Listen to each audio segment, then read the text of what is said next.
Good day, everyone. It is nice over here for you and I because learning never ends and education is the key to an impactful life. My name is Anthony Nathaniel.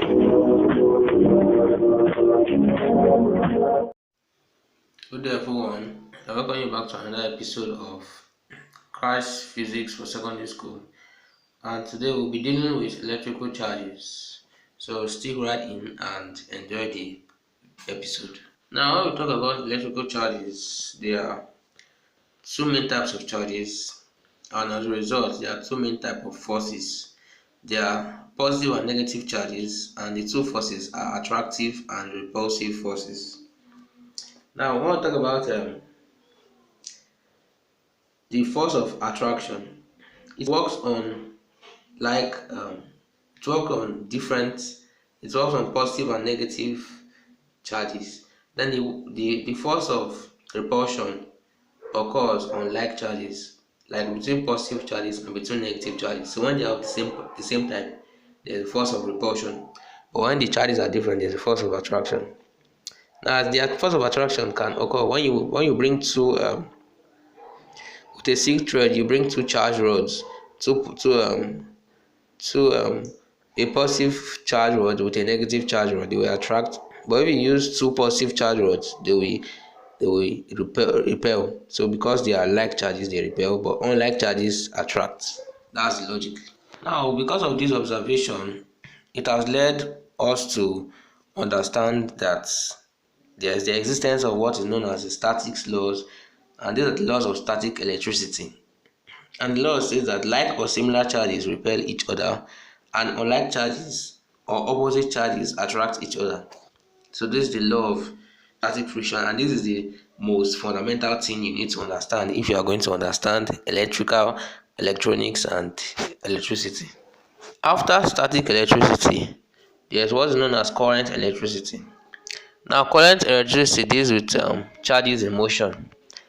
So it's not like static electricity where we just have the charges in the body that are stable, but these charges, they're actually moving at very, very high speeds. That is called current electricity. And when we deal with current electricity, we have to talk about conductors and insulators. Now, basically, conductors are materials that allow electrons to pass through them easily. So conductors are mostly metals and wet substances like water and all the rest. So conductors, they allow charges to pass through them. If they are liquid, they are known as electrolytes. If they are solid, they are metals. Now, we also have insulators. Insulators do not allow charges to pass through them easily. So they are very resistant to charge passing through them, and they include kind of like your non-metals, your fabrics. So those are mostly insulators. Then in between, we have what is in between. They are called semiconductors, which are used for electronics in the electronics industries and in many other applications like silicon and germanium. They are semiconductors. They conduct partially, and for them to conduct well, they have to be doped by an impurity. So we'll talk about this in a subsequent episode, but this is what we should know about semiconductors for now. So basically, this is the skill of conducting and insulating. So it depends on what on where on that scale that a substance falls. We're sitting about the instrument, detect and test them. So this is the gold leaf electroscope, and it is used for testing and detecting of small electrical charges. So this is how it looks. It has a brass disc above. It has an insulating plug. It has a brass rod and then a brass extension. Then a metal case, and the gold leaf itself is suspended inside that metal case. Now we have the instrument itself is earthed. Now you can see that this is the earth connection at the bottom lower left of the diagram. So that is the symbol for an earth connection. It has been earthed in order to in such a way that the instrument is linked to the earth. So that means there's a deposition of charges, excess charges, which are accumulated.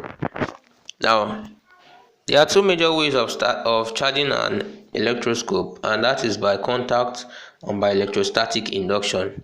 But we are going to be dealing with the later one because it is one that requires a little bit of explanation. Now, when we charge electroscope by electrostatic induction. If a charged rod is brought near the cap of the electroscope without touching it, the leaf is seen to diverge, indicating that the instrument has acquired some charges. When this happens, we say that the charge has been induced in the electroscope through the phenomenon of electrostatic induction. So it means that when you charge a neutral body by placing a charged body near it without a contact.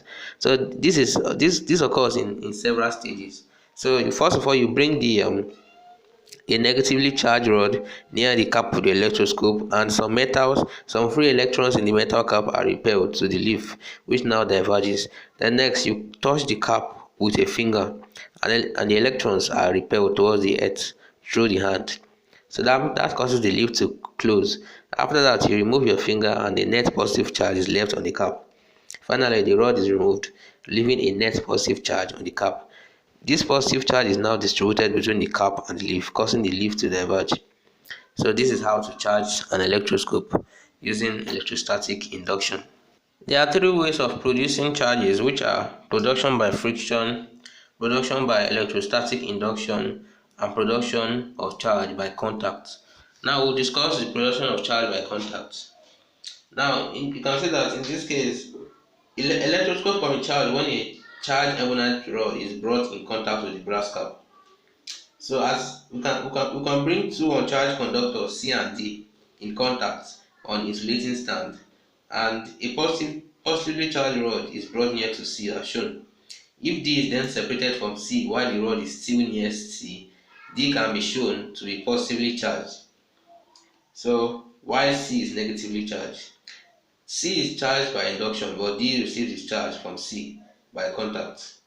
When the rod is eventually removed, the negative charge spread on C as the positive charge spread on D.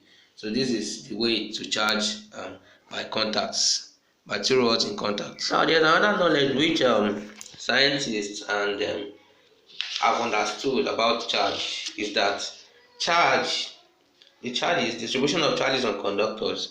These charges, they are often concentrated at sharp points of the conductor.